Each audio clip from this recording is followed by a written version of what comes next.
Rubber കർഷകരെ സഹായിക്കാനുള്ള സർക്കാർ നടപടികൾ പാളുന്നു. 150 രൂപ താങ്ങുവില നൽകി റബ്ബർ സംഭരിക്കുമെന്ന സർക്കാർ പ്രഖ്യാപനം പാഴ്വാക്കായെന്ന് കർഷകർ പറയുന്നു. റബ്ബർ കർഷകർക്കായി 300 കോടി രൂപ മാറ്റിവെച്ചെങ്കിലും ഇതിന്റെ പകുതിയിൽ താഴെ മാത്രമേ സർക്കാർ ചെലവഴിച്ചിട്ടുള്ളൂ. റബ്ബർ കർഷകരെ സഹായിക്കുന്നതിനായി 300 കോടി രൂപയാണ് കഴിഞ്ഞ ബജറ്റിൽ ധനമന്ത്രി കെ.എം. മാണി പ്രഖ്യാപിച്ചത്. 150 രൂപ താങ്ങുവില നൽകി റബ്ബർ ഏറ്റെടുക്കാനായിരുന്നു പദ്ധതി.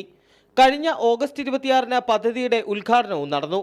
എന്നാൽ 5 മാസം പിന്നിടുമ്പോഴും കർഷകർക്ക് ഇതിന്റെ ഗുണം ലഭിച്ചിട്ടില്ല. 100 കോടിയിൽ താഴെ മാത്രമാണ് ഇതുവരെ പദ്ധതിയിലൂടെ ചെലവാക്കിയിട്ടുള്ളൂ.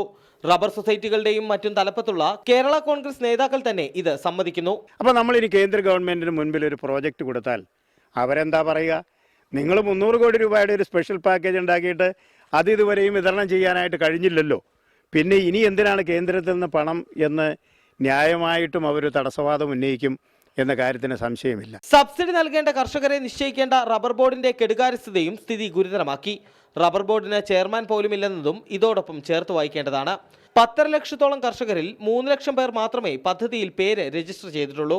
കർഷകർക്ക് സഹായകമാകാത്ത കടുത്ത നിയന്ത്രണങ്ങൾ തന്നെയാണ് പദ്ധതി ലക്ഷ്യം കാണാത്തതിന് കാരണം. ഇപ്പം ഈ 300 കോടി രൂപയുടെ സ്പെഷ്യൽ പാക്കേജ് കൊണ്ടുവന്നു.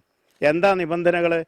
5 ഹെക്ടർ വരെയുള്ള ആളുകൾക്ക് അപേക്ഷിക്കാം, പക്ഷേ 2 ഹെക്ടർ വരെയുള്ളവർക്ക് എലിജിബിലിറ്റി ഉള്ളൂ. 1 ലക്ഷത്തിൽ താഴെ കർഷകർ മാത്രമാണ് ഇപ്പോഴും പദ്ധതിയുടെ ഗുണഭോക്താക്കൾ. അതായത് 90% കർഷകർ ഇപ്പോഴും ദുരിതക്കയത്തിൽ തന്നെയെന്ന് വ്യക്തം. റബ്ബർ കർഷകന് വേണ്ടി സർക്കാർ തയ്യാറാക്കിയ പദ്ധതികളൊന്നും ലക്ഷ്യത്തിലെത്തിയില്ലെന്ന് ഇതോടെ വ്യക്തമാവുകയാണ്. പ്രഖ്യാപനങ്ങളല്ല, മറിച്ച് നടപടികളാണ് ഇനി ആവശ്യം. എങ്കിലേ റബ്ബർ കർഷകന്റെ ദുരിതം അവസാനിക്കൂ. ക്യാമറാമാൻ എബിൻ സാബുവിനൊപ്പം യദു നാരായണൻ, റിപ്പോർട്ടർ, ഇടുക്കി.